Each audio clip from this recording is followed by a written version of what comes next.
노년의 재혼을 결심하는 순간 누구나 이번에는 다를 거야. 이제 더는 외롭지 않겠지. 라는 기대를 품습니다. 하지만 현실은 냉혹합니다. 재혼 후 오히려 더 큰 후회와 고통을 마주하는 사람들이 수없이 많습니다. 평생을 혼자 살아온 것처럼 느껴질 만큼 깊은 외로움, 바닥나는 노후 자금, 서로를 갉아먹는 갈등 어느 순간 깨닫게 됩니다. 이럴 줄 알았으면 차라리 혼자가 나았을 텐데. 한때는 설렘으로 시작한 관계였지만 이제는 벗어나고 싶은 족쇄가 되어버렸습니다. 늦었다고 깨달았을 때는 이미 모든 것이 무너지고 난 후입니다. 이번 영상에서는 노년에 재혼하고 가장 크게 후회하는 6가지 순간들을 파헤쳐 보겠습니다. 당신도 이런 후회를 하게 될까요? 먼저 구독, 좋아요 버튼을 눌러주세요. 첫 번째, 재혼을 후회하는 순간은 성적 취향이나 욕구 차이가 너무 클 때입니다.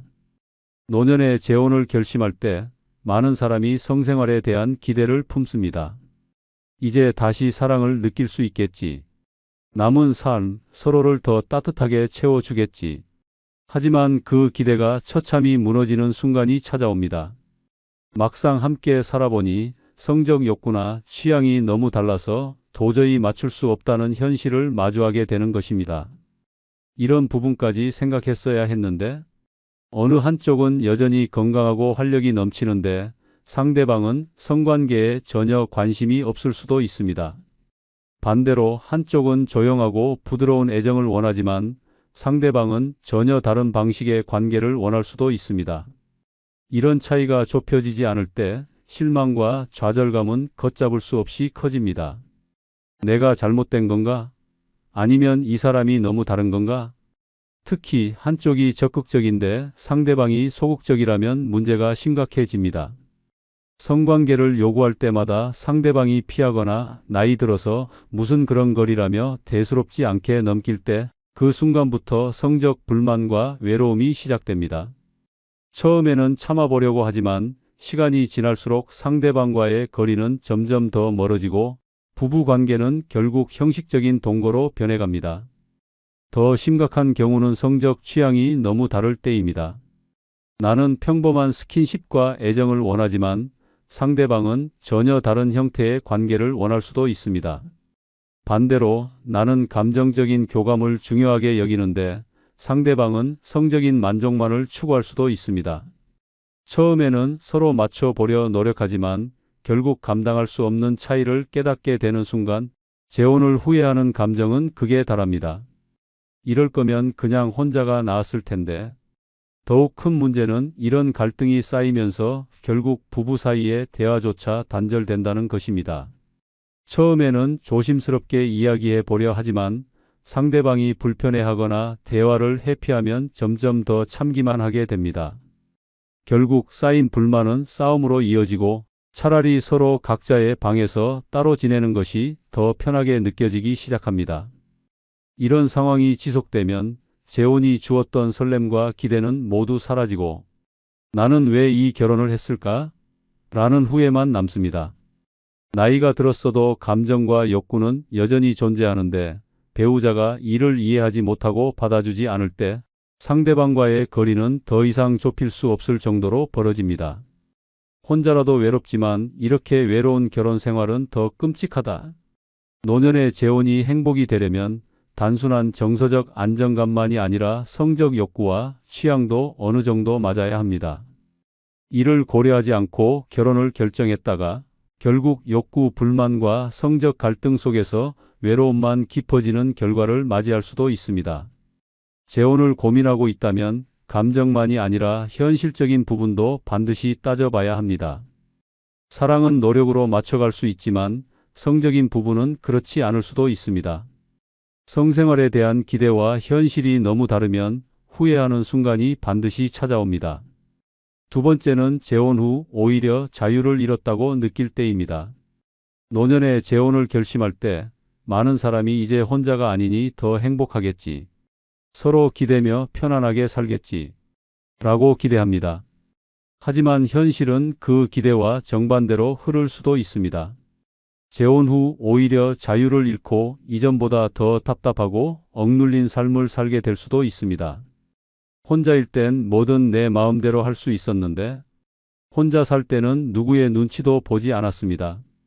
아침에 늦잠을 자든 밤늦게까지 TV를 보든 여행을 가든 친구를 만나든 모두 내 마음대로 할 수 있었습니다. 하지만 재혼 후에는 모든 일에 배우자의 허락이 필요해집니다. 어디를 가든 누구를 만나든 일일이 보고해야 하고 상대방이 싫어하는 일은 하지 말아야 합니다. 혼자일 때는 자유롭던 삶이 재혼 후에는 마치 감옥에 갇힌 듯한 느낌으로 변해버립니다. 이 나이에 내가 왜 이렇게 살아야 하지? 더욱 답답한 것은 배우자가 지나치게 간섭할 때입니다. 나는 오랜 친구들과 편하게 만나고 싶은데 배우자는 이제 결혼했으니 자제해야지. 쓸데없이 바깥 활동이 많네. 라며 간섭하기 시작합니다. 혼자일 때는 아무도 신경 쓰지 않던 작은 일들이 이제는 끊임없이 감시받고 제한됩니다. 심지어 취미 생활도 마음대로 할 수 없습니다. 나는 조용히 책을 읽고 싶은데 배우자는 끊임없이 TV를 틀어놓고 시끄럽게 합니다. 나는 자유롭게 여행을 떠나고 싶은데 배우자는 나를 두고 혼자 가겠다고 라며 불만을 터뜨립니다. 결국 내 인생을 내가 주도하는 것이 아니라 배우자의 기분과 요구에 맞춰 살아가야 하는 상황이 되어버립니다. 내가 결혼을 한 거야? 아니면 또 다른 의무를 떠안은 거야? 더 심각한 경우는 배우자가 지나치게 의존적일 때입니다. 처음에는 서로를 챙기며 의지하는 것이 좋았지만 어느 순간부터 배우자는 나 없이는 아무것도 하지 못하는 사람이 되어갑니다. 뭘 먹어야 할지 모르겠어. 나 심심한데 당신 뭐 안 해?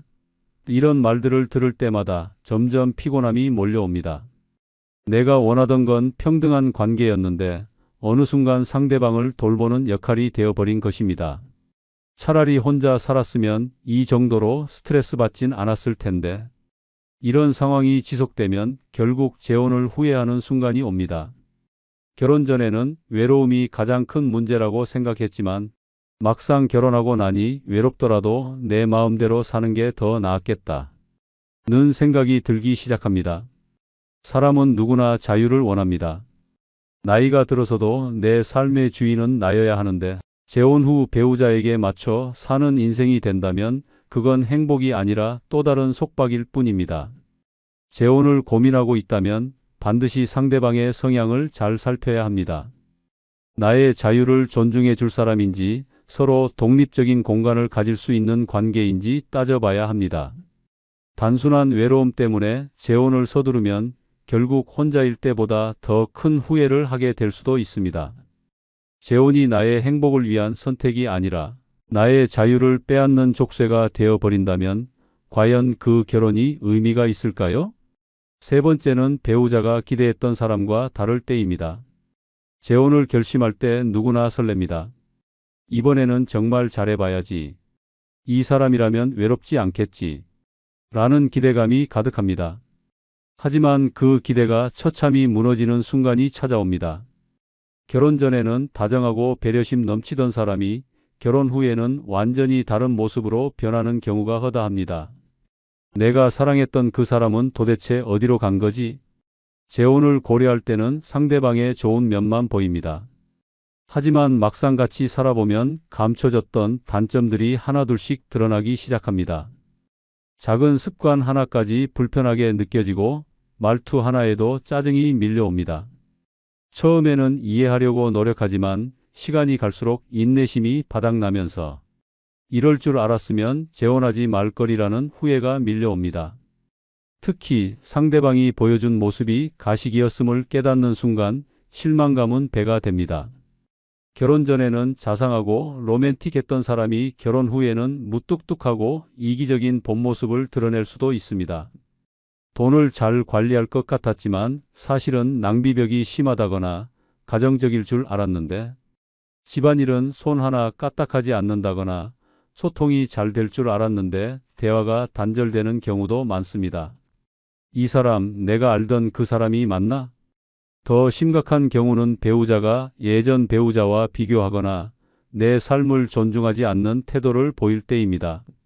처음에는 서로의 과거를 이해한다고 생각했지만 재혼 후에는 상대방이 끊임없이 과거 배우자를 언급하면서 상처를 줍니다. 내 전 부인은 이렇게 안 했는데 같은 말을 듣는 순간 자존심은 무너지고 분노가 치밀어 오릅니다. 뿐만 아니라 배우자가 감정적으로나 육체적으로 무관심할 때도 큰 후회의 순간이 찾아옵니다. 함께 있는 시간이 늘어나면서 오히려 외로움을 더 크게 느끼게 됩니다. 기대했던 다정한 대화는 없고 서로 다른 방에서 각자 시간을 보내는 모습이 일상이 되면 내가 왜 결혼했지? 라는 자괴감에 빠집니다. 나이가 들수록 새로운 관계를 맺는 것이 쉽지 않습니다. 젊었을 때야 서로에게 맞춰가며 노력할 힘이라도 있었지만 노년에는 자신의 생활 방식이 굳어져 있습니다. 결국 서로가 타협하기보다 자기 고집만 내세우면서 충돌이 반복됩니다. 하루하루가 피곤하고 상대방의 존재 자체가 부담스럽게 느껴지는 순간 재혼을 후회하는 감정은 극에 달합니다. 혼자였으면 이런 스트레스 받을 일도 없었을 텐데 처음에는 이번엔 다를 거야 라고 기대했지만 결국 같은 실수를 반복하고 있는 자신을 발견합니다. 사랑이 아무리 컸어도 현실은 다릅니다. 결국 결혼 전에는 보이지 않던 문제들이 결혼 후 눈앞에 펼쳐지고 감당할 수 없는 현실 속에서 깊은 후회가 밀려옵니다. 재혼을 결심하기 전에 상대방이 정말 나와 맞는 사람인지 냉정하게 평가해야 합니다. 단순한 외로움이나 감정적인 이유로 결혼을 서두르면 결국 평생을 후회하며 살아야 할 수도 있습니다. 사랑만으로 모든 걸 해결할 수 있다는 착각에서 벗어나야 합니다. 기대와 현실이 너무 다르면 그 차이가 고통으로 바뀌는 데는 그리 오랜 시간이 걸리지 않습니다. 네 번째는 상대방이 집안일을 전혀 하지 않을 때입니다. 처음에는 함께하면 모든 것이 더 편할 거라 생각했습니다. 서로 도우면서 살면 되지 않을까? 라는 막연한 기대를 했습니다. 하지만 현실은 기대와 너무도 달랐습니다. 결혼 후 상대방이 집안일을 손끝 하나 까딱하지 않는다는 사실을 깨닫는 순간 후회는 눈덩이처럼 커지기 시작합니다. 이럴 거면 도대체 왜 재혼했지? 집안일이라는 게 별거 아닌 것처럼 보이지만 실제로 해보면 끝이 없습니다.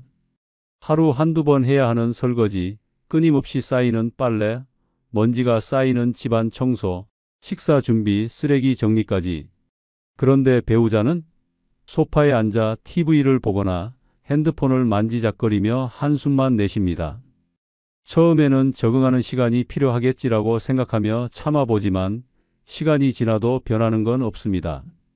더 황당한 것은 배우자가 집안일을 당연히 내 몫으로 여긴다는 것입니다.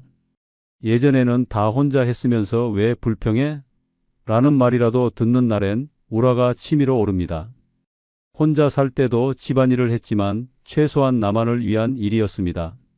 하지만 이제는 상대방까지 챙겨야 하니 부담은 2배가 됩니다. 내가 가정부야? 배우자야? 이런 불만이 쌓이면 대화할 때마다 짜증이 묻어 나옵니다. 하지만 상대방은 나는 원래 집안일을 안 해봤어. 어떻게 하는지 몰라. 당신이 하는 게 더 빠르잖아. 같은 핑계를 대면서 요지부동입니다. 애초에 할 생각이 없는 사람이라는 걸 깨닫는 순간 깊은 후회가 몰려옵니다. 더 큰 문제는 나이가 들수록 몸이 예전 같지 않다는 점입니다. 허리는 자꾸 쑤시고 무릎은 아파오는데 상대방은 도와줄 생각도 없이 무심히 바라볼 뿐입니다. 아픈 몸을 이끌고 집안일을 하다가 문득 이런 생각이 듭니다. 혼자 살았다면 오히려 더 편했을 텐데 재혼을 하면 혼자보다 삶이 편해질 거라 믿었지만 오히려 짐이 하나 더 늘어난 기분입니다. 배우자가 집안일을 돕지 않으면서도 불만은 많다면 스트레스는 더욱 심해집니다. 음식이 너무 짜다. 집이 왜 이렇게 지저분하냐. 빨래가 왜 이렇게 오래 걸리냐 같은 불평을 들을 때마다 후회는 더욱 커져만 갑니다. 이런 문제로 싸우다 보면 결국 관계 자체가 삐걱거리기 시작합니다. 사랑이 있던 사이도 서로를 원망하는 관계로 변질됩니다. 점점 대화도 줄어들고 애정을 느끼기는커녕 함께 있는 것 자체가 짜증나기 시작합니다. 결국 혼자 살 때보다 더 외롭고 더 피곤한 결혼 생활을 지속해야 하는 상황이 됩니다. 재혼을 고민하고 있다면 반드시 상대방이 집안일을 할 의지가 있는 사람인지 확인해야 합니다. 나중에 하면 달라지겠지라는 기대는 절대 하지 마세요. 바뀌지 않습니다. 평생 가정부처럼 살아야 하는 삶을 원치 않는다면 결혼 전에 확실히 짚고 넘어가야 합니다. 집안일을 함께하지 않는 배우자와 살면서 후회하는 순간이 오면 이미 늦은 겁니다. 다섯 번째는 재산 문제로 다툼이 생길 때입니다.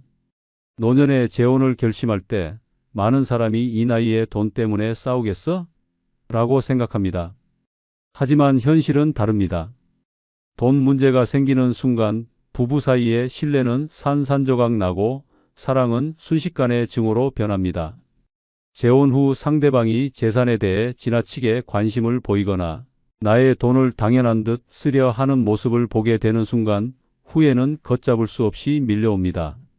이 사람이 날 사랑한 게 아니라 내 돈을 원했던 건가?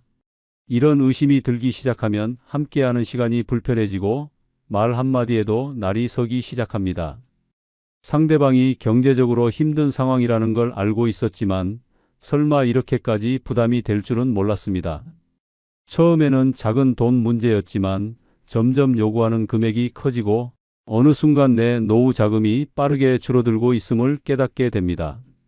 나는 평생을 아끼며 살았는데 이 사람은 왜 이렇게 쉽게 내 돈을 쓰는 거야? 더 심각한 문제는 배우자의 가족이 개입할 때입니다. 상대방의 자녀나 친척들이 경제적 도움을 요청하기 시작하면 상황은 더욱 악화됩니다. 처음에는 한두 번 돕는 것으로 끝날 줄 알았지만 어느새 습관처럼 반복되면서 부담이 점점 커집니다. 도와주지 않으면 배우자는 불만을 품고 도와주면 내 재산이 빠져나가는 것을 속수무책으로 지켜봐야 합니다. 결국 내가 이 결혼에서 잃는 게 더 많은 건가? 재산 문제는 감정적인 갈등을 넘어 법적 다툼으로 이어질 수도 있습니다. 재혼 후 배우자가 재산 분할을 요구하거나 심지어 나 몰래 내 명의의 재산을 손대려 한다면 그런 순간이 찾아오면 모든 것이 무너집니다. 한평생 피땀 흘려 모은 돈을 지키기 위해 법적 싸움을 해야 하는 상황이 오면 그때야 비로소 재혼을 후회하지만 이미 늦었습니다. 심지어 배우자가 나보다 먼저 세상을 떠날 경우 남은 가족들이 상속 문제로 갈등을 일으킬 수도 있습니다. 상대방의 자녀들이 이 돈은 우리 부모님 몫이니 돌려달라고 요구하는 순간 인생 최악의 후회를 하게 될 것입니다. 사랑해서 결혼했지만 결국 돈 때문에 피 말리는 싸움을 하게 되는 것입니다. 차라리 혼자 살았더라면 이런 스트레스는 없었을 텐데 재혼을 고려하고 있다면 반드시 돈 문제를 사전에 철저히 정리해야 합니다. 배우자가 경제적으로 독립할 능력이 있는지, 재산을 어떻게 관리할 것인지, 법적 보호를 받을 방법이 있는지를 명확히 해야 합니다. 감정에 휩쓸려 결혼했다가 재산을 빼앗기고 후회해도 그때는 이미 돌이킬 수 없습니다. 돈이 없으면 싸우고 돈이 많으면 빼앗기려는 사람이 생깁니다. 재혼이 행복이 아니라 고통이 되지 않으려면 무엇보다도 재산 문제를 먼저 따져봐야 합니다. 여섯 번째는 서로의 생활 방식 차이가 클 때입니다. 재혼을 결심할 때 많은 사람이 서로 맞춰가면 되겠지 라고 생각합니다. 하지만 현실은 그리 단순하지 않습니다. 나이가 들수록 생활 방식은 고착화되기 마련이고 바꾸려 해도 쉽게 바뀌지 않습니다. 재혼 후 함께 살면서 상대방의 생활 습관이 나와 너무 다르다는 걸 깨닫는 순간 후회는 피할 수 없게 됩니다. 이렇게까지 안 맞을 줄 알았다면 혼자 사는 게 나았을 텐데. 잠자는 시간부터 식사 습관, 청소 방식, 돈 쓰는 방식, 심지어 TV 채널 선택까지 사사건건 부딪히기 시작합니다. 나는 일찍 자고 일찍 일어나는 타입인데 배우자는 늦게까지 TV를 보다가 한밤중에 냉장고를 뒤지는 타입이라면 처음에는 이해하려고 노력하지만 몇 달이 지나면 짜증이 치밀어 오릅니다. 대체 왜 이렇게 사는 거야? 식사 문제도 심각합니다. 나는 집에서 조용히 밥을 먹고 싶지만 배우자는 매번 외식을 원합니다. 나는 깔끔한 집을 유지하고 싶은데 배우자는 물건을 아무 데나 놓고 정리하는 습관이 없습니다. 이런 차이들이 하루 이틀 겪으면 참을 만하지만 평생을 함께해야 한다고 생각하면 한숨이 절로 나옵니다. 더 황당한 순간은 배우자가 내 생활 방식을 바꾸려 들 때입니다. 이 나이에 내가 왜 바꿔야 하지? 라는 생각이 들면서 반발심이 생깁니다. 하지만 상대방도 같은 생각을 하고 있으니 결국 끊임없는 다툼이 시작됩니다. 한쪽이 양보하면 해결될 문제 같지만 나이가 들수록 서로의 고집은 강해지고 작은 차이조차 극복하기 어려워집니다. 서로 적당히 맞춰가며 살면 된다고? 그게 말처럼 쉬우면 이런 고민도 없겠지. 심지어 생활 방식 차이가 취미 생활이나 사회생활로까지 이어질 수도 있습니다. 나는 조용한 취미를 즐기고 싶은데 배우자는 친구들을 집에 자주 초대하거나 시도 때도 없이 외출을 요구할 수도 있습니다. 반대로 나는 활발하게 밖에서 사람들을 만나고 싶은데 배우자는 집에서만 있으려 한다면 답답함이 극에 달합니다. 이런 차이를 좁히기 위해 노력해 보지만 결국 변하는 것은 없습니다. 오히려 시간이 갈수록 상대방의 생활 방식이 더 불편하게 느껴지고 스트레스가 쌓여갑니다. 결국 우리는 안 맞는 사람이었나? 라는 생각이 들기 시작하면 이미 늦었습니다. 차라리 혼자 살았더라면 내 방식대로 편하게 살았을 텐데. 노년의 재혼은 단순한 사랑이 아닙니다. 함께 살아야 하는 현실이 있습니다. 서로의 생활 방식이 너무 다르면 결혼 생활은 고통이 됩니다. 단순한 외로움 때문이라면 차라리 친구처럼 지내는 것이 훨씬 나을 수도 있습니다. 재혼을 고민하고 있다면 감정에 휩쓸리지 말고 반드시 상대방의 생활 습관을 살펴봐야 합니다. 사랑은 변할 수 있지만 생활 방식은 쉽게 변하지 않습니다. 기대와 현실이 다를 때 후회는 피할 수 없습니다. 여러분, 노년에 외롭다고 그냥 괜찮을 것 같다고 쉽게 재혼을 결정하는 순간 그 선택이 돌이킬 수 없는 후회로 변할 수도 있습니다. 마지막까지 함께할 동반자를 찾았다고 생각했지만 결국은 또 다른 고통 속에서 버티고 있는 자신을 발견하게 될 수도 있습니다. 결국 중요한 것은 혼자보다 함께하는 것이 더 나은 삶인지 철저히 고민하는 것입니다. 단순한 감정으로 재혼을 결정했다가 남은 생을 후회로 채울 수도 있습니다. 당신은 지금 진짜 행복한 노후를 위한 선택을 하고 있습니까? 아니면 또 다른 실수를 반복하려 하고 있습니까? 끝으로 좋아요, 구독 부탁드립니다. 다음에 더 유익하고 재미있는 영상으로 찾아뵙겠습니다. 치매는 결코 남의 이야기가 아닙니다. 지금 이 순간에도 누군가의 뇌는 조금씩 죽어가고 있습니다. 아무렇지도 않게 반복되는 일상 속에서 우리의 뇌는 서서히 기능을 잃어가고 있습니다. 그러다 어느 날 문득 길을 잃고 사람들의 얼굴이 낯설고 내가 누구인지조차 기억나지 않는 끔찍한 순간이 찾아옵니다. 치매는 그렇게 찾아옵니다. 천천히 그러나 무섭게. 치매는 한순간에 찾아오지 않습니다. 매일 같은 길을 걷고 같은 장소에서 같은 행동을 반복하는 동안 우리의 뇌는 점점 게을러지고 굳어갑니다. 아무런 자극 없이 뇌가 편안함에 길들여지는 순간 기억은 서서히 지워지기 시작합니다. 그러다 결국 내 집이 어디인지, 내 이름이 무엇인지조차 기억하지 못하는 순간이 오게 됩니다. 이제라도 정신 차려야 합니다. 치매를 막고 싶다면 뇌를 강제로 깨워야 합니다. 이번 영상에서는 치매를 미리 예방하는 가장 쉬운 8가지 방법을 알아보겠습니다. 먼저 구독, 좋아요 부탁드립니다. 치매를 미리 예방하는 가장 쉬운 첫 번째 방법은 하루 한 번 낯선 길을 걸어보는 것입니다. 늘 다니던 길이 아닌 한 번도 가보지 않은 길을 걸어야 합니다. 처음 보는 건물, 낯선 사람들, 익숙하지 않은 풍경을 마주할 때 우리의 뇌는 비로소 경계하며 활동을 시작합니다. 어디로 가야 할지 고민하고 방향을 찾고 주변을 살피는 과정에서 뇌의 해마가 활발하게 움직이기 시작합니다. 대부분의 사람들은 귀찮다는 이유로, 위험하다는 이유로, 낯설다는 이유로 새로운 길을 피합니다. 그렇게 아니란 선택을 한 데 가는 혹독합니다. 치매 환자들의 공통된 특징이 무엇인지 알아야 합니다.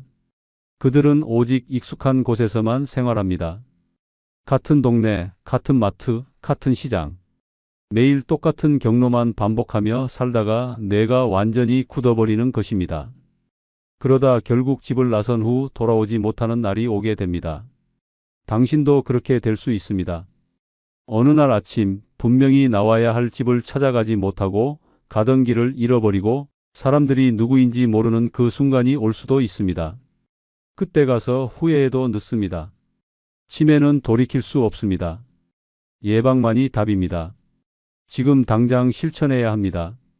오늘도 같은 길을 걷고 있다면 일부러라도 다른 길로 돌아가야 합니다. 한 번도 가보지 않은 골목을 들어가 보고 낯선 상점을 기웃거리고 지도를 보면서 길을 찾아야 합니다. 머리가 어지럽고 복잡하고 순간적으로 방향 감각이 사라지는 기분이 들 수도 있습니다. 하지만 바로 그 순간 당신의 뇌는 다시 깨어나고 있습니다. 치매에 걸리고 싶지 않다면 익숙함 속에서 안주하지 않아야 합니다. 편안한 길만 고집하다 보면 결국 당신의 미래는 어둠뿐입니다. 지금 당장 새로운 길을 걸어야 합니다. 그것이 당신의 기억을 지키는 유일한 방법입니다. 두 번째 방법은 반대손을 사용하는 것입니다. 치매는 조용히 그러나 확실하게 당신을 무너뜨립니다. 어느 날 문득 이름이 생각나지 않고 익숙한 길이 낯설어지고 손에 익었던 물건조차 어색하게 느껴지는 순간이 옵니다. 그때가 되면 이미 늦습니다. 뇌는 한번 망가지기 시작하면 되돌릴 수 없습니다.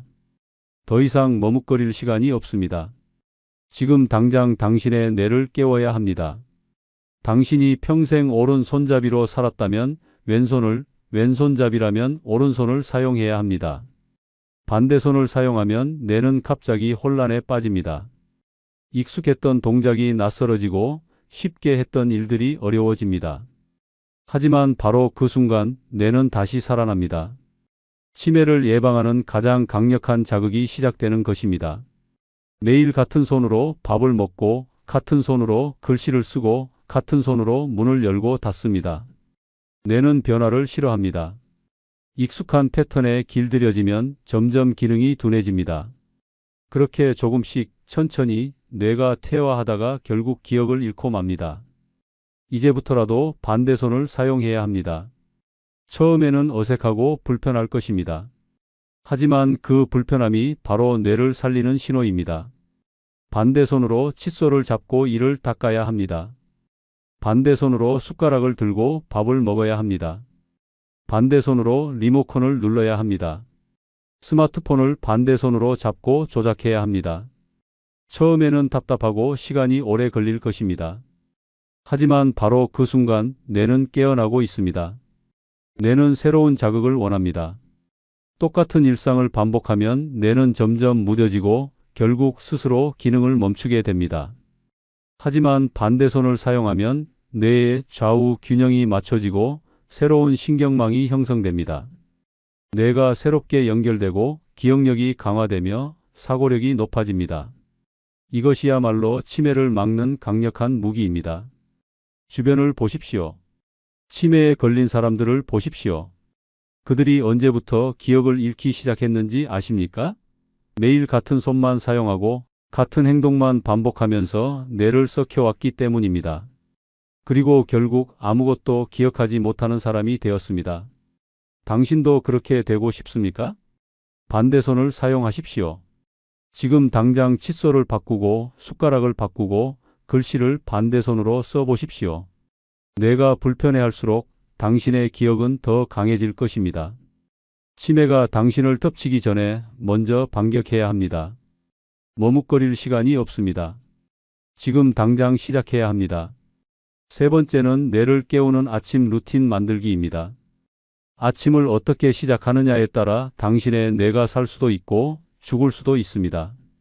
하루를 멍하게 시작하면 뇌도 멍해지고 반복적인 생활에 길들여진 뇌는 점점 기능을 잃어갑니다. 그렇게 나도 모르는 사이 뇌는 굳어지고 기억은 희미해지며 결국 치매라는 끔찍한 현실이 찾아옵니다. 치매 환자들의 공통점이 무엇인지 아십니까? 그들은 똑같은 일상을 반복합니다. 눈 뜨면 습관처럼 TV를 켜고 멍하니 시간을 보내고 몸도 머리도 제대로 움직이지 않은 채 하루를 흘려보냅니다. 그렇게 몇 년을 보내다 보면 어느 순간 기억이 흐려지고 말수가 줄어들고 결국 자신의 존재마저 잃어버리는 것입니다. 뇌를 깨우는 아침 루틴을 만들어야 합니다. 무기력한 하루의 시작이 치매를 부르고 활기찬 하루의 시작이 뇌를 살립니다. 침대에 누운 채로 멍하니 시간을 보내는 것이 아니라 일어나자마자 뇌를 강제로 깨우는 습관을 만들어야 합니다. 눈을 뜨자마자 기지개를 켜며 몸을 움직여야 합니다. 스트레칭을 하면서 뇌에 산소를 공급해야 합니다. 움직이지 않으면 뇌는 활성화되지 않고 기능이 점점 저하됩니다. 차가운 물로 얼굴을 씻고 거울을 보며 스스로에게 인사를 해야 합니다. 나는 누구인가? 스스로를 확인하고 말을 건네는 순간 뇌는 깨어나기 시작합니다. 아침에는 반드시 새로운 정보를 뇌에 넣어야 합니다. 신문을 읽든 책을 보든 간단한 암산을 하든 뇌를 움직이게 만들어야 합니다. 같은 뉴스, 같은 프로그램만 반복해서 보면 뇌는 더 이상 새로운 것을 받아들이려 하지 않습니다. 매일 다른 정보를 접하며 뇌를 자극해야 합니다. 목소리를 내어 말하는 것도 중요합니다. 침묵하는 시간이 길어질수록 언어를 담당하는 뇌의 기능이 퇴화됩니다. 아침마다 스스로에게 말을 걸고 소리 내어 책을 읽고 하루 계획을 말하는 습관을 가져야 합니다. 그래야 치매로 인해 언어 능력을 잃어가는 비극을 막을 수 있습니다. 무엇보다 아침부터 무기력하게 TV 앞에 앉는 습관을 버려야 합니다. TV를 켜는 순간 당신의 뇌는 활동을 멈추고 수동적인 상태에 빠집니다. 뇌를 깨우려면 몸을 움직이고 스스로 생각하는 시간을 늘려야 합니다. 아침은 하루의 시작이 아니라 뇌 건강을 좌우하는 중요한 시간입니다. 어떻게 시작하느냐에 따라 당신의 뇌가 살아날 수도 있고 서서히 죽어갈 수도 있습니다. 지금 당장 아침 루틴을 바꾸십시오. 그렇지 않으면 언젠가 당신은 자기 이름조차 기억하지 못하는 날을 맞이하게 될 것입니다. 네 번째는 가족, 친구들과 자주 대화 나누기입니다. 조용한 집, 침묵만 흐르는 공간, 말할 사람이 없는 하루. 이것이 바로 치매로 가는 지름길입니다. 대화를 멈추는 순간 뇌는 빠르게 퇴화합니다. 처음에는 단어가 떠오르지 않고 점점 문장을 만들기가 어려워지며 결국 말을 잃게 됩니다. 그때가 되면 이미 늦었습니다. 입을 다물고 사는 삶은 뇌를 죽이는 것과 같습니다. 치매 환자들의 공통점이 무엇인지 아십니까? 그들은 말을 하지 않습니다. 단답형으로만 대답하거나 점점 대화의 주제를 따라가지 못하고 결국 아예 침묵 속에 갇혀버립니다.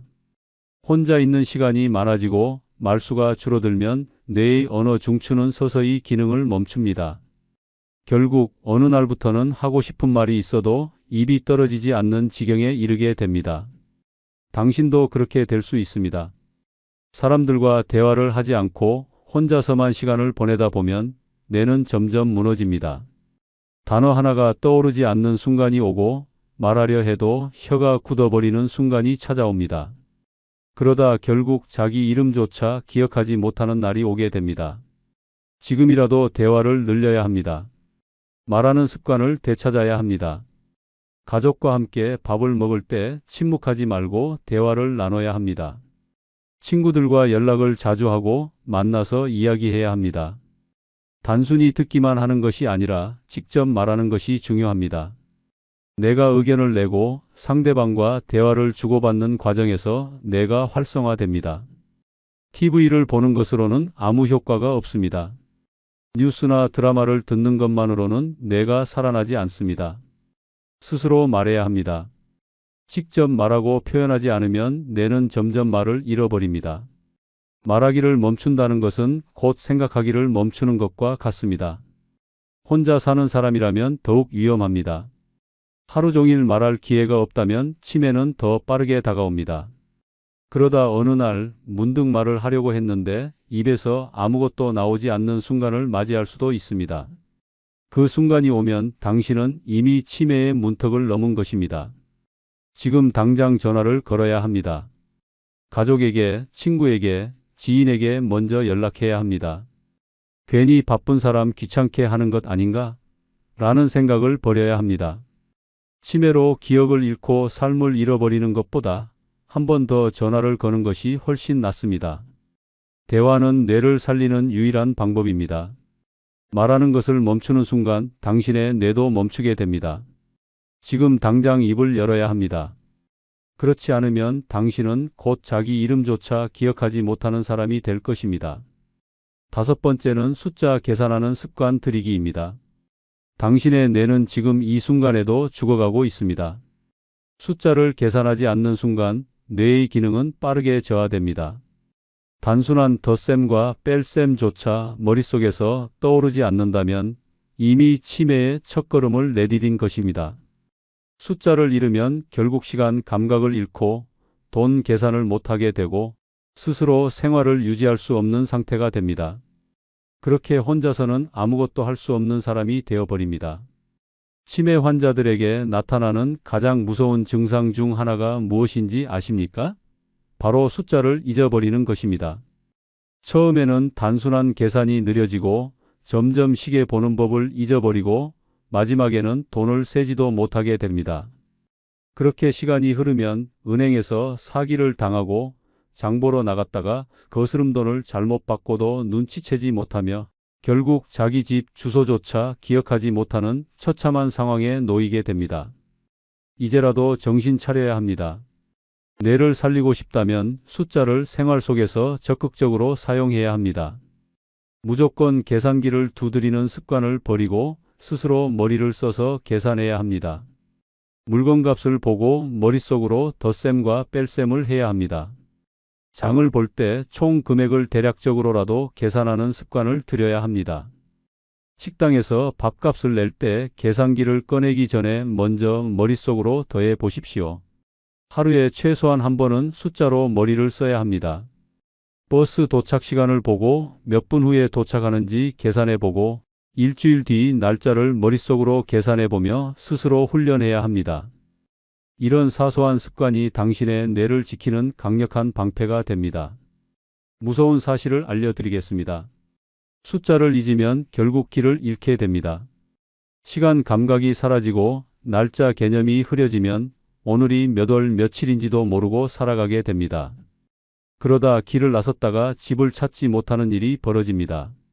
처음에는 단순한 계산 실수 같지만 결국 자기 이름조차 기억하지 못하는 상태로 이어지게 됩니다. 지금이라도 숫자를 생활 속에서 적극적으로 사용해야 합니다. 단순한 습관 하나가 당신의 기억을 지킬 수도 있고 당신을 치매로 몰아넣을 수도 있습니다. 지금 당장 계산하는 습관을 들이십시오. 그렇지 않으면 머지않아 스스로를 잃어버리는 날이 올 것입니다. 6번째는 사회활동 참여하며 사람들과 교류하기입니다.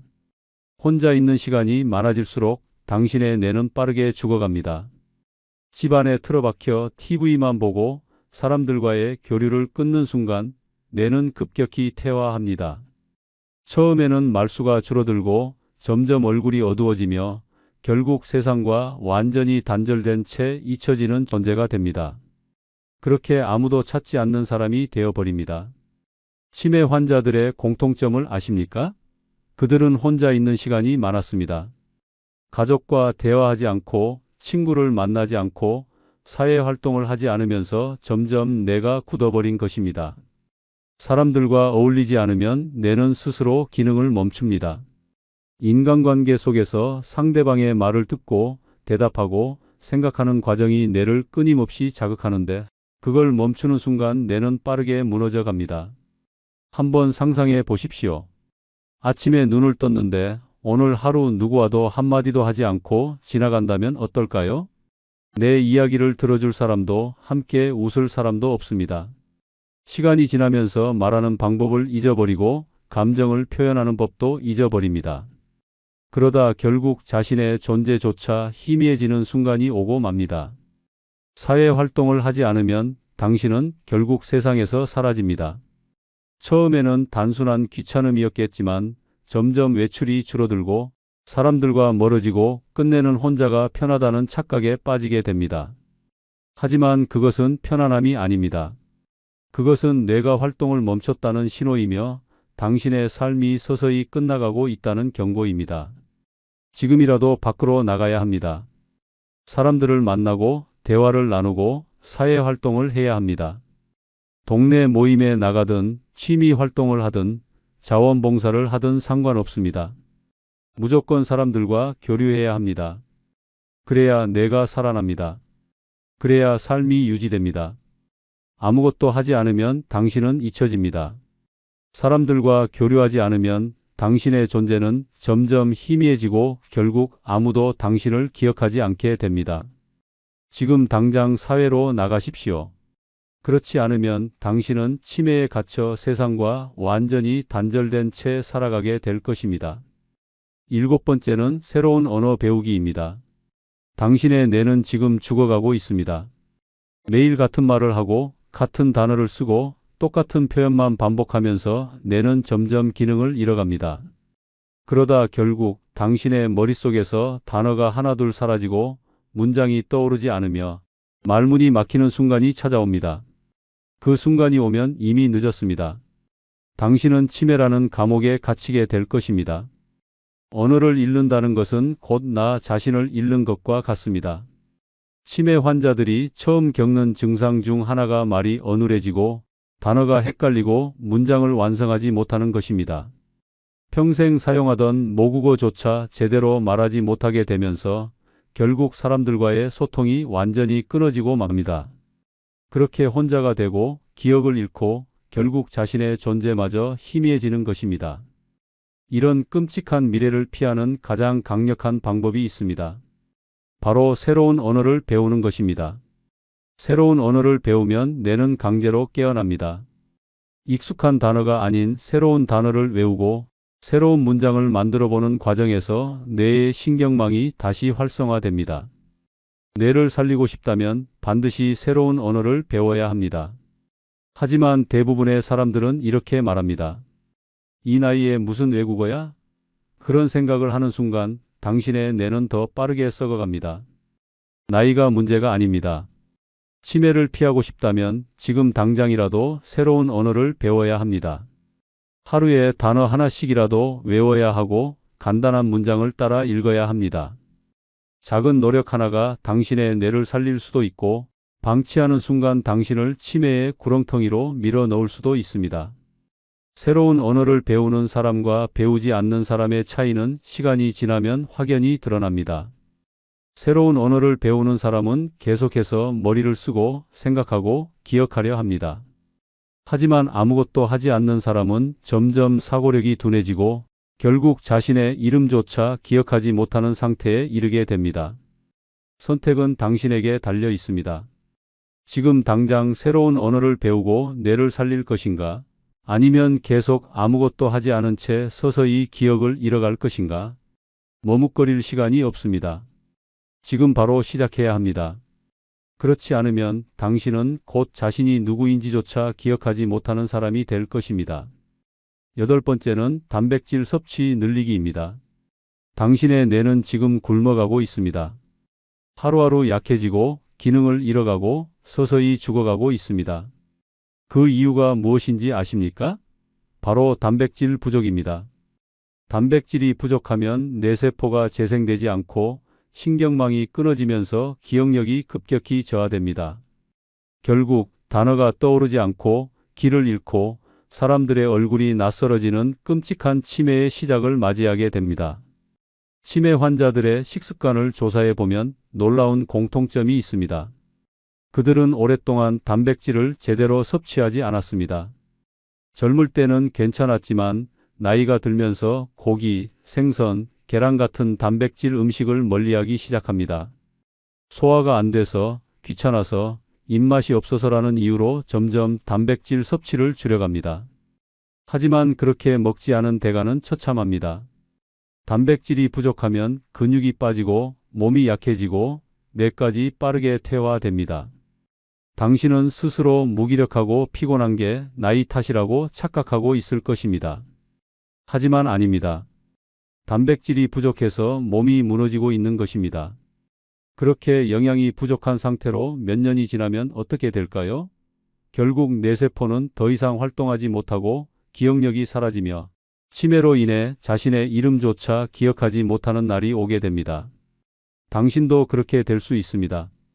어느 날 아침 식탁에 앉았는데 숟가락을 어떻게 드는지 기억이 나지 않는 순간이 올 수도 있습니다. 단백질이 부족하면 신경 전달 물질이 제대로 작동하지 않고 뇌의 연결고리가 끊어지면서 서서히 모든 걸 잃어버리게 됩니다. 이제라도 단백질 섭취를 늘려야 합니다. 매일 일정량의 단백질을 반드시 먹어야 합니다.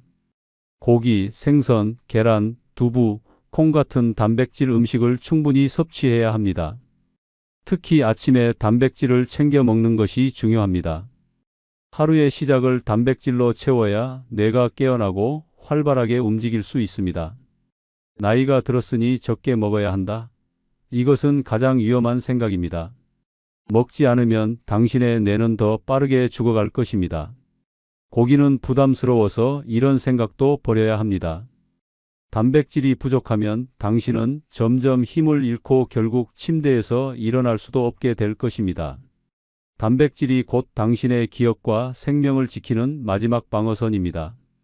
오늘부터라도 단백질 섭취를 늘리십시오. 그렇지 않으면 당신의 뇌는 조용히 그러나 확실하게 사라져 갈 것입니다. 끝까지 시청해 주셔서 감사합니다. 끝으로 구독, 좋아요 누르시면 복 받으실 겁니다. 안녕히 계십시오. 나이를 먹으면 저절로 존경받을 거라고 생각하는 사람들이 많습니다. 나이도 먹을 만큼 먹었으니 이제 대접받아야지 라는 착각 속에서 살아가는 사람들도 있습니다. 하지만 현실은 정반대입니다. 나이가 들었다고 해서 존경받는 것이 아닙니다. 나이 들수록 품위를 지켜야 진짜 존경받습니다. 어떤 사람들은 나이 많은데 무슨 상관이야? 라며 공공장소에서 목소리를 높이고 식당에서 종업원에게 반말을 던지며 새치기를 하면서도 부끄러운 줄 모릅니다. 이런 행동을 하면 주변 사람들은 속으로 생각합니다. 저 연세에 저렇게밖에 못 배우셨나?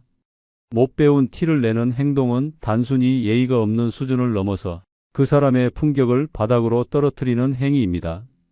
나이가 많다는 이유로 남을 무시하고 자기 고집만 내세우며 사회적 질서를 어기는 순간 그 사람은 나이만 먹었지 배운 게 없는 사람으로 낙인 찍힙니다.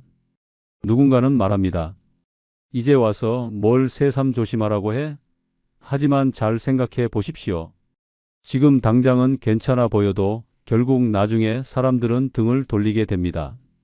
나이 들수록 품격 있는 행동을 해야 마지막까지 존중받으며 살 수 있습니다. 이제부터 어디 가서 이런 행동하면 사람들이 속으로 손가락질한다. 라는 행동들을 하나씩 짚어보겠습니다. 혹시라도 자신이 이런 행동을 하고 있다면 더 늦기 전에 바꿔야 합니다. 존경받으며 나이 들 것인가, 손가락질 받으며 늙어갈 것인가. 선택은 본인의 몫입니다.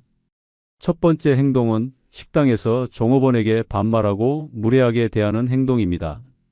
식당에서 식사를 하는 것은 단순히 배를 채우는 일이 아니라 타인과의 예의를 지키면서 사회적 관계를 맺는 행위입니다. 그러나 일부 사람들은 나이가 들었다는 이유만으로 종업원을 하대하고 반말을 툭툭 던지며 못 배운 티를 냅니다. 야, 여기 물 좀 줘. 반찬이 이게 뭐야? 이거 당장 치우고 다른 걸로 가져와.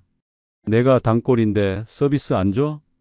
이런 식으로 종업원을 마치 하인처럼 대하는 행동은 주변 사람들까지 인상을 찌푸리게 만듭니다. 나이가 많다고 해서 존중받아야 할 이유는 있지만 그 존중을 강요할 권리는 없습니다. 나이가 들었다고 해서 무조건 높은 사람이 되는 것은 아닙니다. 종업원은 손님을 맞이하는 서비스 직군일 뿐 개인의 종속적인 존재가 아닙니다. 그러나 일부 사람들은 자신이 왕이라도 된 듯한 태도를 보이며 종업원을 막 대합니다.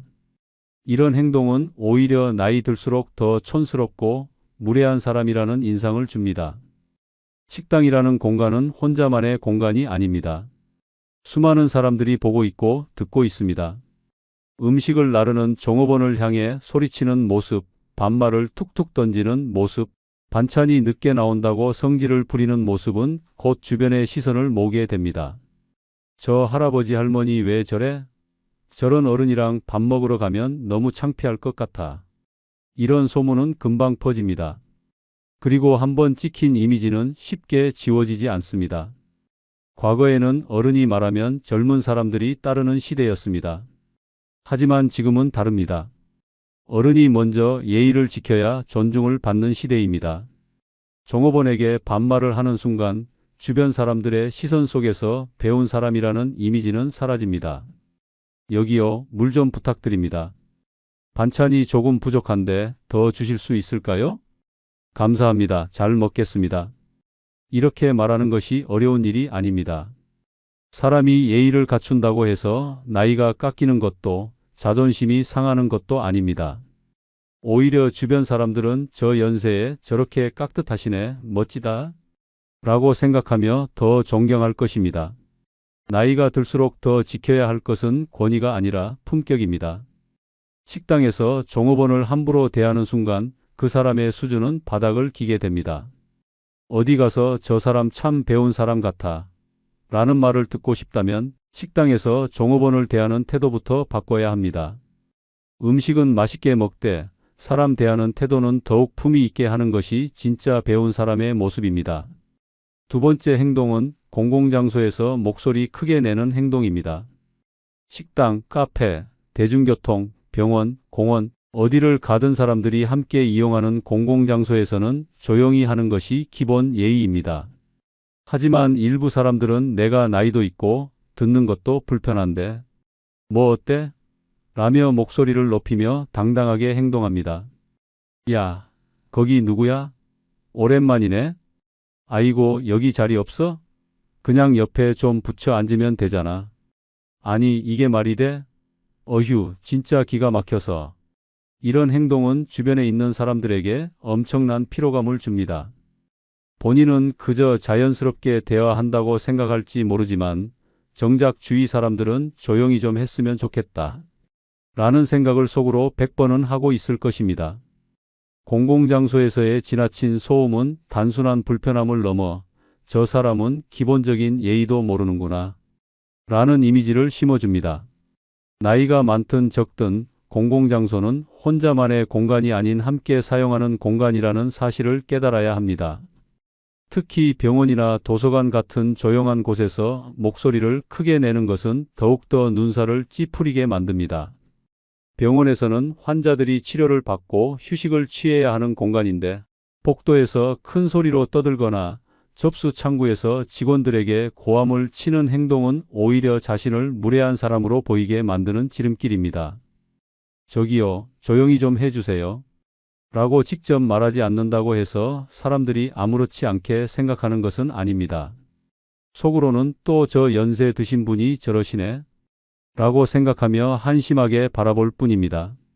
과거에는 나이가 들면 어르신 말씀이 곧 법이다 라는 인식이 있었습니다.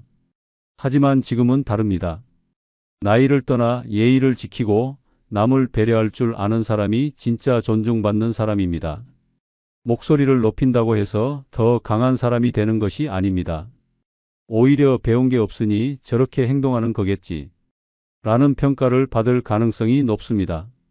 오랜만에 반가워도 목소리는 낮게, 화가 나도 감정을 절제하며 차분하게. 공공장소에서는 내 목소리가 아닌 남들의 시선을 먼저 생각하기. 이 세 가지만 기억하면 어디서든 품격 있는 사람이 될 수 있습니다. 나이가 들수록 더 조용한 사람이 존경받습니다. 공공장소에서 목소리를 높이는 순간 그 사람의 수준은 바닥을 치게 됩니다. 나이가 들었다고 존중받는 것이 아니라 배려하는 태도가 존중받게 만든다. 이 한 문장을 기억하고 품격 있는 어른으로 남을 수 있도록 노력해야 합니다. 세 번째 행동은 자기 잘못을 인정하지 않고 무조건 우기는 행동입니다. 사람은 누구나 실수를 합니다. 하지만 실수보다 더 나쁜 것은 그 실수를 인정하지 않고 끝까지 우기는 태도입니다. 특히 나이가 들수록 내가 틀릴 리 없어라는 고집이 강해지고 자신의 잘못을 끝까지 인정하지 않으려는 사람들이 많아집니다. 아니야, 내가 그렇게 말한 적 없어. 내가 기억하는 게 맞아. 요즘 젊은 것들이 자꾸 틀린 말을 해. 뭐? 내 잘못이라고? 말도 안 되는 소리 하지 마. 이렇게 자신이 틀렸다는 증거가 나와도 끝까지 우기고 심지어 상대방이 사과해야 하는 상황으로 몰고 가는 사람들이 있습니다. 문제는 이런 행동이 반복될수록 주변에서 점점 사람을 잃게 된다는 것입니다. 처음에는 이해하려고 했던 가족, 친구, 지인들도 결국에는 저 사람하고는 대화가 안 된다 라며 거리를 두기 시작합니다. 나이가 들었다고 해서 항상 옳은 것은 아닙니다. 세상은 빠르게 변하고 새로운 정보가 계속해서 등장합니다. 하지만 어떤 사람들은 자신의 경험과 기억만을 절대적으로 믿고 자신의 생각과 다르면 무조건 틀렸다고 단정짓습니다. 그러다 보니 젊은 세대와의 대화에서도 문제가 생깁니다. 손주가 스마트폰을 설명하면 예전에는 이런 거 없어도 잘 살았어. 이게 왜 필요해?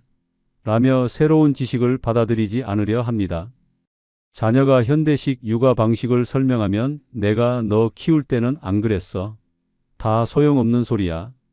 라며 과거의 방식을 고집합니다. 이런 태도가 지속되면 결국 주변 사람들은 말이 안 통하는 사람으로 여기고 더 이상 대화를 시도하지 않게 됩니다. 그리고 그렇게 고립된 노년이 시작됩니다. 잘못을 인정하는 것은 부끄러운 일이 아닙니다. 오히려 자신의 실수를 인정하고 깨닫는 것이 진짜 배운 사람의 태도입니다. 내가 잘못 생각했네. 내가 맞다. 이건 내가 몰랐던 부분이네. 알려줘서 고맙다. 내가 실수했네. 미안하다. 이 짧은 말 한마디가 사람을 잃을 수도 다시 붙잡을 수도 있습니다. 나이가 들수록 고집을 부리기보다는 배울 자세를 유지하는 것이 훨씬 더 품위 있는 모습입니다. 자신의 실수를 인정하지 않고 끝까지 우기는 순간 사람들은 점점 멀어집니다. 그리고 결국 주변에 남는 것은 자신을 감싸줄 사람도 이야기 나눌 사람도 없는 외로운 노년뿐입니다. 나이를 먹었다고 존경받는 것이 아니라 태도가 존경받을 만해야 진짜 어른으로 인정받는 것입니다. 내가 언제 그랬어? 라는 말보다 내가 잘못했다.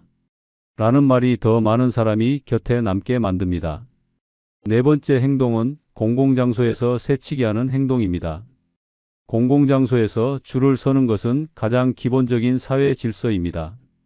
하지만 어떤 사람들은 나는 나이가 많으니까 먼저 해도 괜찮겠지 라는 생각으로 당연하다는 듯이 새치기를 합니다.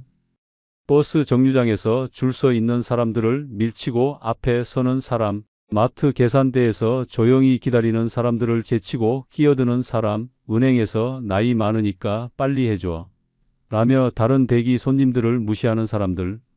이런 행동을 하는 순간 그 사람의 품격은 한순간에 바닥으로 떨어집니다. 새치기를 하는 사람들은 대개 이런 핑계를 댑니다. 아, 내가 몰랐네. 잠깐만 볼일 보고 갈게요. 나 급해서 그래. 젊은 사람들은 이해 좀 해줘야지. 이 나이에 이렇게 오래 기다리라고 말이 되는 소리를 해야지. 하지만 이런 변명은 주변 사람들에게 전혀 통하지 않습니다. 오히려 저 사람 또 저러네. 저런 사람이랑 같은 공간에 있으면 피곤해. 라는 시선만 받을 뿐입니다. 새치기는 단순한 행동이 아니라 내가 너희보다 중요하다. 라는 태도를 드러내는 것입니다. 다른 사람들도 바쁘고 기다릴 이유가 없는 것이 아닙니다. 하지만 사회적 질서를 지키기 위해 줄을 서고 있는 것입니다. 나이가 들었다고 해서 기본적인 예의를 지키지 않아도 된다는 법은 없습니다. 오히려 어른일수록 젊은 세대에게 모범이 되어야 합니다. 그런데 새치기를 하는 순간 그 모습은 후배들에게 나이 들면 저렇게 되나? 라는 부정적인 인식을 심어주게 됩니다. 아이고, 저런 분 보면 꼰대 같아서 싫다. 나이 많다고 무조건 대접받아야 한다는 태도가 더 문제야. 예의 없는 어른이 제일 피곤하다. 이런 말을 듣고 싶지 않다면 새치기를 하는 습관부터 버려야 합니다. 기본적인 질서를 지키는 것이 어렵지 않습니다. 줄이 길면 기다리면 되고 급하면 양해를 구해야 합니다. 죄송합니다. 제가 급한 일이 있어서 그러는데 괜찮을까요? 이렇게 한마디만 해도 주변 사람들은 충분히 이해할 수 있습니다. 새치기를 하는 순간 주변 사람들은 저 사람은 기본적인 예의도 모르는 사람이구나 라고 판단하게 됩니다. 그리고 한번 찍힌 이미지는 쉽게 바뀌지 않습니다. 나이가 들었다고 존중받는 것이 아니라 남을 배려하는 태도가 존중받게 만듭니다. 어디에서든 배운 사람이라는 인정을 받고 싶다면 줄을 서는 기본적인 질서부터 지키는 것이 필수입니다. 순서를 지키는 것이 어렵습니까? 그렇다면 나이 들었다고 존중받기를 바라지도 말아야 합니다. 존경받고 싶다면 먼저 남을 존중하는 태도부터 보여야 합니다. 다섯 번째, 못 배운 행동은 대화할 때 상대방의 말을 끊는 행동입니다. 대화는 서로의 생각과 감정을 나누는 소통의 과정입니다. 하지만 일부 사람들은 상대방이 말을 끝내기도 전에 끼어들어 하니 그게 아니고 내가 해봐서 아는데 그거 내가 먼저 얘기하려고 했어 같은 말들을 쏟아냅니다. 상대방이 이야기를 할 기회를 주지 않고 본인의 말만 강조하는 순간 상대방은 지쳐갑니다. 아, 그 얘기 나도 아는데? 내가 먼저 겪어본 일이야. 그러니까 말이야. 아니, 그런 게 아니라니까. 이런 식으로 상대의 말을 가로막고 자신의 이야기만 내세우는 것은 상대방의 의견을 존중하지 않겠다는 의미와 같습니다. 결국 이런 태도를 보이는 사람 곁에는 점점 대화하고 싶어 하는 사람이 줄어들게 됩니다. 대화에서 말을 끊는 습관은 상대방을 무시하는 태도로 보일 수 있습니다. 특히 나이가 많다는 이유로 젊은 사람들의 말을 중간에 가로막고 내가 해봐서 아는데라는 말을 입에 달고 산다면 더 큰 문제가 됩니다. 시대는 변했고 과거의 방식이 항상 정답이 아닙니다. 그러나 자신의 경험만이 무조건 옳다고 생각하며 상대방의 의견을 묵살하는 사람은 대화 상대로 점점 외면받을 수밖에 없습니다. 대화에서 중요한 것은 말하는 것만큼 듣는 것도 중요하다는 점입니다. 말을 많이 하는 사람이 대화를 주도하는 것이 아니라 상대방의 의견을 끝까지 경청하고 존중해주는 사람이 진짜 소통을 잘하는 사람입니다. 어떤 사람들은 말을 끊는 행동을 단순한 습관이라고 생각할 수도 있습니다. 하지만 이 습관이 반복되면 저 사람은 자기 이야기만 하고 남의 말은 들으려 하지 않는다 라는 인상을 남기게 됩니다. 그리고 어느 순간부터 주변 사람들은 대화를 나누는 것을 피하기 시작합니다. 저 사람하고 이야기하면 결국 내 이야기는 못하게 된다. 대화를 하면 늘 본인 이야기로 몰아가서 답답하다. 아예 말할 기회를 안 주니까 더 이상 대화하고 싶지 않다. 이런 말이 나오기 시작하면 이미 늦었습니다. 대화할 때 상대방의 말을 끊는 습관을 버리는 것은 어렵지 않습니다. 말을 하다가도 먼저 이야기하세요 라고 한마디만 해도 상대방은 존중받는 기분을 느낍니다. 상대가 말할 때 고개를 끄덕이며 끝까지 듣는 태도만 보여도 훨씬 더 품격 있는 대화가 됩니다. 듣는 사람이 똑똑한 사람이다. 이 단순한 원칙만 지켜도 더 많은 사람들이 편하게 대화하고 싶어 하는 사람이 될 수 있습니다. 나이를 먹었다고 존경받는 것이 아니라 상대방을 존중하는 태도가 존경받는 것입니다.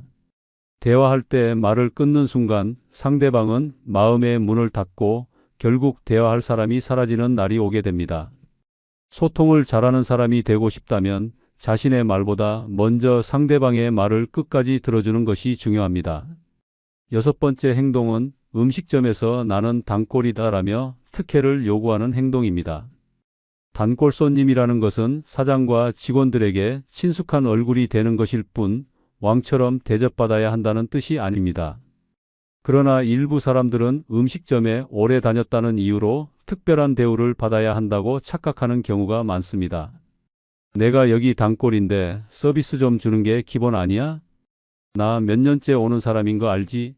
반찬 좀 넉넉하게 줘. 사장 없어? 나 좀 오래 봤다고 전해줘. 특별히 신경 써달라고. 이렇게 당연한 듯이 특혜를 요구하는 사람들은 정작 종업원과 사장 입장에서는 오히려 상대하기 어려운 진상 손님이 됩니다. 가게 측에서는 단골 손님을 소중하게 생각하지만 억지 요구를 하는 단골은 오히려 환영받지 못합니다. 단골이라는 이유로 서비스나 할인을 강요하는 것은 나는 이곳에서 특별 대접받아야 할 존재라는 태도를 의미합니다. 하지만 현실은 다릅니다. 오히려 이런 손님은 식당 직원들의 스트레스를 유발하고 사장의 입장에서도 부담이 되는 존재일 뿐입니다. 진짜 단골 손님이라면 사장이나 종업원들에게 부담을 주지 않고 자연스럽게 좋은 관계를 유지하는 것이 중요합니다. 가게에서 서비스나 추가 혜택을 주는 것은 사장과 직원들이 기분 좋을 때 자발적으로 하는 행동이어야 합니다. 하지만 일부 손님들은 단골이라는 이유로 무리한 요구를 하며 심지어 내가 여기에 돈을 얼마나 썼는데? 라고 큰 소리를 칩니다. 단골이면 눈치껏 조용히 있어야 단골이지 왜 난리야? 저런 손님은 단골이 아니라 그냥 피곤한 손님이야. 매출 올려줬다고 갑질하는 게 제일 짜증나. 이런 말이 직원들 사이에서 오가는 순간 그 손님은 단골이 아니라 골칫거리로 전락합니다. 좋은 단골과 나쁜 단골의 차이는 어떻게 행동하느냐에 따라 결정됩니다.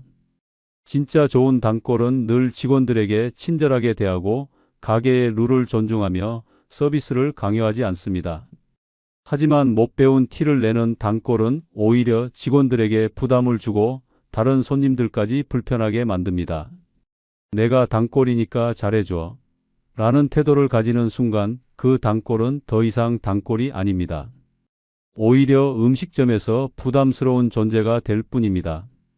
음식점에서 대접받고 싶다면 단골이라는 말 대신 단골답게 행동하는 것이 더 중요합니다. 사장이나 직원이 알아서 챙겨주는 것이 진짜 좋은 관계이지 억지로 특혜를 요구하는 순간 모든 것이 깨져버립니다. 나이가 들었다고 존중받는 것이 아니라 예의를 지키는 태도가 존중받게 만듭니다.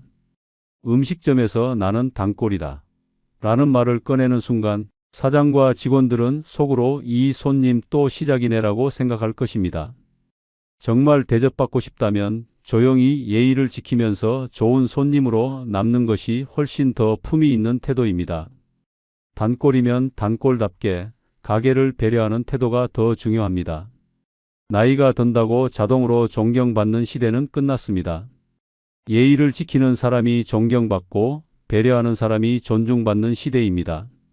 하지만 일부 사람들은 여전히 나이 먹었으니 예외라고 생각하며 못 배운 티를 내는 행동을 서슴지 않습니다. 어른이니까 젊은 사람들이 당연히 참아야지 라는 사고방식이야말로 노년의 가장 위험한 독입니다. 이제 선택해야 합니다. 남들에게 저 연세에 정말 품이 있으시다 라는 말을 들으며 남은 인생을 살 것인가 아니면 저렇게 나이 들고 싶진 않다 라는 말을 듣게 될 것인가. 그 선택은 스스로에게 달려 있습니다. 공공장소에서 함부로 행동하는 순간 사람들은 조용히 거리를 둡니다. 식당에서 종업원에게 무례하게 구는 순간 다시는 가게에서 환영받지 못합니다. 대화 중 상대방의 말을 끊고 자기 이야기만 하는 순간 사람들은 대화를 피하게 됩니다. 이런 행동들이 쌓이면 결국 혼자 남게 되는 노년이 찾아옵니다. 세상은 바뀌었습니다. 나이를 먹었다는 이유만으로 대접받는 시대는 끝났고 이제는 품격과 태도가 곧 그 사람의 가치가 되는 시대입니다. 늙었다고 예외가 될 거라고 착각해서는 안 됩니다. 지금까지 살면서 쌓아온 경험과 연륜이 못 배운 행동 하나 때문에 무너지는 일은 없어야 합니다. 늙어갈수록 더욱 조심하고 더욱 품위 있는 태도를 유지해야 합니다. 품격을 지키면 존경받고 고집을 부리면 결국 외롭게 늙어갈 뿐입니다. 지금부터라도 다시 생각해야 합니다. 나는 어떤 노인으로 기억될 것인가? 구독, 좋아요 부탁드립니다.